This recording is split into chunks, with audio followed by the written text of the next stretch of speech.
하나님 말씀 야고보서 5장 9절의 말씀 같이 읽겠습니다. 형제들아 서로 원망하지 말라. 그리하여야 심판을 면하리라. 보라 심판주가 문 밖에 서 계시니라. 아멘. 오늘 이 시간에는 원망하지 말래요. 하나님께서 원망하지 말라고 그랬으니까 우리 원망하지 말아야죠. 그래서 어떤 서운한 일이 있고 어떤 힘든 일이 있고 어떤 괴로운 일이 있어도 하나님께서 원망하지 말라고 그랬으니까 우리는 원망하지 않도록 최선을 다해야 된다 하는 생각을 가지고 평생에 원망하는 일은 없게 되기를 주님의 이름으로 축복합니다. 원망하는데도 채워지지 않으면 우울해지고 우울을 견디다 못해 폭발해가지고 화를 내고 분노를 내고 짜증을 내고 그래도 해결이 안 되면 이제 우울증으로 깊어지고 그러다 보게 되면 인생 자체가 너무나 괴로워지고 사람들을 만나면 덕을 세우는 것이 아니라 아주 괴로움을 주는 그런 사람이 되지 않습니까? 그래서 참 하나님 말씀을 기억하고 무조건 원망하지 말아야 돼요. 해보세요. 원망하지 않겠습니다. 주변에 어떤 사람이 내 가까이 있다 할지라도 하나님께서 말씀하셨어요. 원망하지 마라. 원망하지 말아야 돼요. 내 신세가 비천한 것 같아도 원망하지 말아야 돼요. 그저 하나님이 나와 함께 하신 그 자체만 가지고도 행복할 수 있어야 돼요. 감사할 수 있어야 돼요. 원망의 반대말은 감사 아니겠습니까? 그래서 내 주변에 있는 어떤 사람도 내가 마음에 드는 사람도 마음에 들지 않는 사람도 그저 아무 관계가 없는 것 같은 사람도 다 하나님께서 주신 상황이고 사람이니까 또 사건이니까 감사로 해야 된다라는 생각 가지면서 꼭 그래야 할 수 있게 되기를 주님의 이름으로 축복합니다. 성경에서 한번 찾아봤어요. 원망의 원인이 뭔가? 갈증 때문에 성경에 보면 출애굽기에 물 때문에 일어나는 그 원망이 있더라고요. 수르 광야에서 출애굽기 15장 22절, 마라에서 출애굽기 15장 23절에서 그렇고 또 굶주림 신광야에서 먹을 게 없어가지고 이제 원망을 하는 그런 장면이 출애굽기 16장에 나타나요. 참 먹을 게 없다고 하나님 앞에 가만히 있어서 굶어 죽을 때쯤 되면 하나님께서 하늘의 만나를 내려주시지 않을까. 그런데 우리가 미리 원망해가지고 하나님을 진노하게 하는 믿음이 없는 모습, 하나님을 신앙하지 못하기에 우리가 미리 걱정하고 불안해하고 원망하는 이러한 모습 거기서 보여줬고, 공포 때문에 가데스 바네아에 도착했을 때 민수기 14장에 보게 되면 이제 그 12명의 정탐꾼을 보내죠. 그 중에 돌아온 12명 중에 10명이 한 목소리를 발해서 우리는 끝났습니다. 저들은 우리의 상대가 될 수가 없습니다. 우리는 저들 앞에 메뚜기 같습니다. 그래가지고 그래도 그 말을 듣자 그 백성들이 그 말을 듣고 절망해가지고 막 펑펑 울어대고서 원망을 했어요. 그 결과 어떻게 됐느냐? 여러분이 알다시피 그로 말미암아서 이스라엘 백성들은 광야에서 40년 동안을 유리방황해야 되는 그러한 그 결과를 얻고야 말았거든요.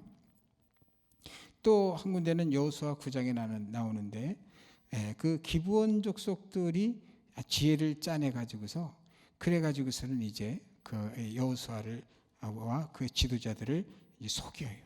근데 속아 넘어갔어요. 왜 속아 넘어가냐니까 하나님께 여쭙지 아니하였더라. 하나님께 여쭈었다면 하나님 가르쳐 주셨을 텐데. 근데 하나님께 여쭙지 않고 그냥 눈에 보이는 대로 판단해 가지고서 그냥 안전조약을 보호조약을 이제 그 체결해 버렸네요. 알고 봤더니 바로 우리가 다음번에 점령해야 될 그곳에 바로 옆에 있는 거예요. 속았다. 백성들이 원망했어요. 누구를 원망했냐니까 지도자들을. 당신들이 그따위로 했기 때문에 이제 이 기브온을 치지 못하지 않냐? 이러면서 원망을 했어요. 이런 원망한 사건이 있었어요. 그 다음에 느헤미야 5장에 보면 그 느헤미야는 포로 이스라엘 백성들이 이제 열왕기 시대를 지나면서 바벨론의 포로로 갔다가 다시 돌아오지 않습니까? 70년 만에 돌아왔는데 정말 가진 게 뭐 있겠어요. 그러니까 뭐냐니까 가난한 자들이 얼마나 많았겠어요. 그런 생활 중에서 생활이 공고하다고 한탄을 하면서 하나님을 원망해요. 그랬을 때 뭐냐니까 참 하나님께서 참 진노하시는 그런 것을 보여주고, 또 욥기서에 보게 되면 영혼이 고통스러울 때 욥이 고통하며 탄식하는 고백을 하는데, 욥기서 7장 11절에 보면 그런즉 내가 내 입을 금하지 아니하고 내 영혼의 아픔 때문에 말하며 내 마음의 괴로움 때문에 불평하리이다 하면서 하나님께 불평을 늘어놓는 모습을 보여요. 욥이 인내하는 데 성공했다고 하지만 100점짜리 성공은 아니고 한 70점짜리 성공이 아니겠는가, 이런 생각을 하게 돼요. 또 하나님께서 욥을 그렇게 그 정도로 해주신 것은 바로 인간이 완벽하다면 사실상 그 하나님이 필요 없을 수도 있잖아요. 그래서 하나님께서 인간의 연약함을 그나마 보여주느라고, 사실상 믿음의 선진들, 우리가 알고 있는 대단하신 분들은 다 허물이 있는 사람들이에요. 예를 들어서 다윗, 굉장히 이스라엘의 영웅이고 그 전무후무한 위대한 왕이죠. 그때만큼 이스라엘이 강성해진 때가 없었어요. 이스라엘의 시오니즘이라고 하는 이런 것을 의지를 가지고 독립운동을 펼쳤을 때도 그 시오니즘의 이상이 뭐였느냐니까 바로 다윗의 시대의 영광을 회복하는 거예요. 그랬는데 이 다윗이 어떤 인물입니까? 완벽합니까? 정말 대단한 사람이긴 하지만 밧세바의 일로 아주 치부를 드러내 가지고 하나님께 혼나는 장면이 나오게 돼요. 그 때문에 무고하게 죽은 이스라엘 백성들이 얼마나 많아요. 그렇게 허물이 있는 사람이에요. 그러나 하나님께서는 그럼에도 불구하고 이 다윗을 이 위대한 왕으로서 역사상에 길이 남게 해준 것은 이 다윗은 회개할 줄 아는 사람이었어요. 우리도 회개할 줄 알아야 돼요. 이 시대는 회개할 줄 모르잖아요. 그래서 그러는 거예요. 우리가 거울 앞에 내 모습을 비칠 때마다 내 얼굴에 무슨 이 티가 생겼니, 피부가 거칠으니, 이런 거를 보면서 화장을 하다가도 내 눈으로 내 속사람을 쳐다보면서 너는 과연 도대체 하나님 앞에 어떤 사람이냐?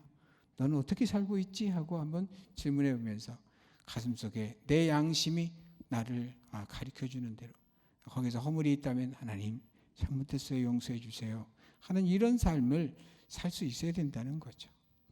이런 삶을 할 줄 모르니까 맨 남의 허물만 보고 서로 지적질하다가 결국에 가서는 싸움박질이 나고 하나님께 영광을 가리는 이런 일이 되어버린다 이 말이에요. 그래서 정말 우리 자신을 돌아보는 그런 모습이 되어야 되고, 욥기서 23장 2절에는 재앙을 인하여서 불평하게 되고, 시편 106편 25절에서는 불신앙과 완고함 때문에 그 불평이 난다 그랬어요. 그들의 장막에서 원망하며 여호와의 음성을 듣지 아니하였도다. 또 미련함 때문에 잠언 19장 3절에 사람이 미련함으로 자기 길을 굳게 하고 마음으로 여호와를 원망하느니라. 이런 일이 얼마나 많습니까? 돌아보면 다 내 잘못인 것을, 그런데 하나님 앞에서 잘못하고 야단맞을 짓을 했고 혼날 짓을 했으면서도 불구하고 하나님께 혼나는 중인데 오히려 그걸 깨닫지 못하고 하나님을 되려 원망하는 그러한 우리의 모습이 있을 수 있거든요. 그래서 이런 것을 통해서 미련한 사람이 그렇다는 거죠. 지혜로우면 자기를 돌아볼 줄 알고 어디서 잘못됐는가를 생각하고 하나님 잘못했어요. 사실 죄는 인간과 인간의 죄 이전에 하나님과 나와의 관계의 죄거든요. 인간한테 잘못하는 것, 그것도 하나님과의 관계가 잘못되기 때문에 그렇게 나오는 거니까 하나님과의 관계를 우선적으로 정리를 하게 되면 인간과의 관계는 자연스럽게 풀릴 수 있는 역사가 있어요. 신약에 넘어와서는 사도행전 6장, 마태복음 20장에는요, 바로 이 일꾼들을 불러다 쓰는 얘기가 나와요. 거기에 보게 되면 이제 이 아침에 또 3시에, 9시에, 또 11시에 이렇게 다 따로따로 부르는데 결과적으로는 품삯을 줄 때 어떻게 줘요? 똑같이 한 데나리온씩을 줘요. 먼저 와서 일한 사람 불평을 하게 돼요. 그러니까 주인이 뭐라 하니까 너 올 때 나하고 무슨 약속을 했냐?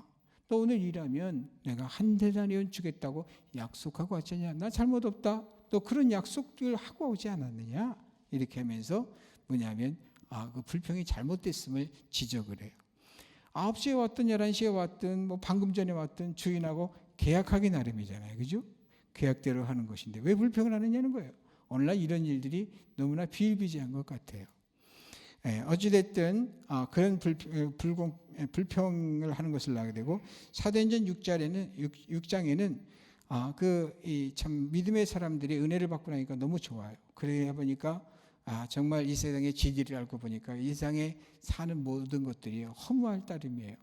사람이 그냥 다 사는 게 뭐 돈이 조금 있다고 그 온갖 갑질을 한다고 한들 그게 무슨 의미가 있고 그저 그냥 뭐 좋은 옷을 입고 또 무슨 뭐 정치 뭐 무슨 경제 뭐 이런 모든 것들을 다 선들 사실상 나중에 보게 되면 똑같아지더라고요. 어릴 때 아기 때 태어날 때 똑같고 죽을 때쯤이면 거의 비슷해서 다 추해지고 사실상 죽으면 갖고 가는 게 없는 거예요. 인생 공술의 공수거이거든. 그거를 깨닫고 나니까 제일 영화로운 게 뭐냐면 이 땅에서의 노력한 걸 가지고 하나님 주의 이름으로 나눠주고 좋은 일 하면서 하늘에서 영광의 면류관 씌움받고 칭찬받는 게 최고인 걸 깨닫게 되니까 재산을 팔아서 제자들한테 내놓고 가난한 사람한테 놔주세요 그랬더니 세상에 이제 가장 그때 어려운 사람이 누구겠습니까? 남자 중심의 사회에서 여자가 가장 여자가 결혼할 여자라면 결혼하면 되는데 혼자 과부된 사람들이 너무나 힘들지 않습니까? 그러니까 뭐냐니까 그 과부들에게 뭐냐면 그 어려운 사람들을 이제 공이 나눠지를 했는데 남의 떡이 크게 보인다고 그냥 서로 불평하는 거예요. 뭐냐니까 우리 헬라 사람들이 특히나 유대계의 유대계의 그런 그 과부들이 한테 더 많이 준다 이러면서 이제 불평을 해대기 시작을 한 거예요. 그런 일이 있었어요. 그래서 그런 문제로 불평하는데 그래서 생겨난 게 뭐냐면 집사직이 바로 그때에서 생겨난 거예요. 왜냐니까 주의 종은 말씀과 기도에 전무하고 그리고 나머지들은 다 이제 집사들에게 일임하여서 일할 수 있도록 그렇게 해서 섬기는 일로서 시작된 게 집사직이거든요. 또 뭐냐면 누가복음 15장 2절에는 예수님께서 죄인들을 영접하고 음식을 같이 먹는 이런 모습을 보고 이 바리새인들이 불평을 하는 거예요. 어떻게 말이지? 그래 그 정결법이라는 게 있는데 어떻게 이방인들하고 세리 이런 죄인들하고 같이 밥을 먹을 수 있어요? 예수님이 이런 불평을 하는 모습이 있게 돼요. 근데 하나님께서요 오늘 말씀에 불평하지 말라 그랬잖아요.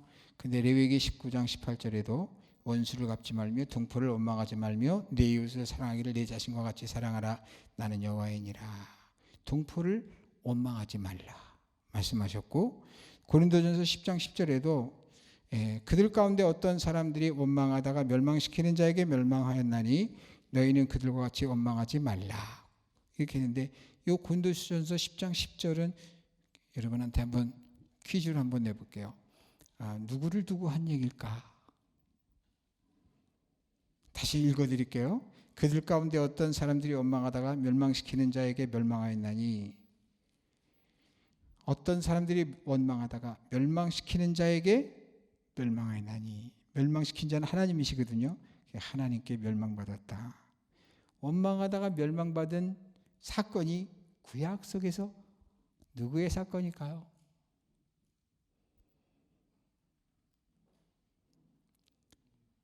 네? 고래요? 맞았어요.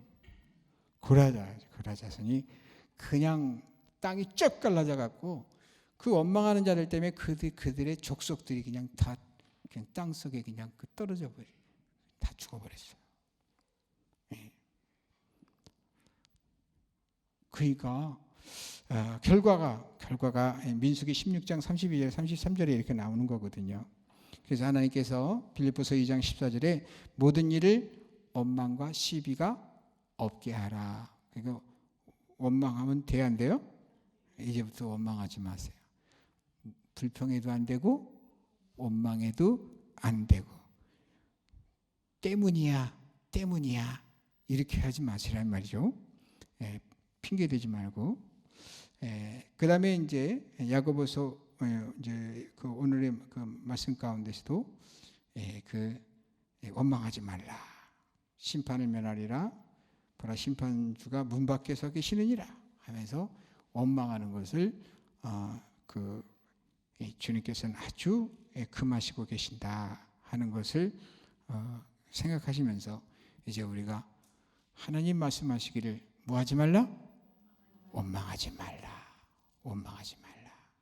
할렐루야. 그래서 우리 기독인이 되려면 야고보서를 읽고 또 읽어야 돼요. 그리고 나서 하나님께서 야고보 사도를 통해서 나에게 이래라 그러셨구나 하는 것을 하면서 내 생활을 자꾸만 정정해 나가야 될 줄로 믿습니다. 기도하겠어요. 하나님 아버지, 오늘의 말씀 원망하지 않게 해주세요. 그리고 항상 주님께 받은 은혜 그 은혜를 헤아리면서 감사할 수 있도록 하여 주시옵소서. 항상 참으로 내가 받은 것을 생각하며 참으로 서운한 것에 대해서는 다 그 받은 은혜로 감격으로 다 녹여버리고 또 덮어버리고 그렇게 할 수 있는 우리가 되게 해주셔서 항상 내 속에서 선한 것들만 나오게 해 주시옵소서. 예수님의 이름으로 기도했습니다. 아멘. 하늘에 계신 우리 아버지여, 이름이 거룩히 여김을 받으시오며 나라의 임하옵시며 뜻이 하늘에서 이룬 것 같이 땅에서도 이루어지이다. 오늘날 우리에게 일용할 양식을 주옵시고 우리가 우리에게 죄진 자를 사하여 준 것 같이 우리 죄를 사하여 주옵시고 우리를 시험에 들게 하지 마옵시고 다만 악에서 구하옵소서. 대개 나라와 권세와 영광이 아버지께 영원히 있사옵나이다. 아멘.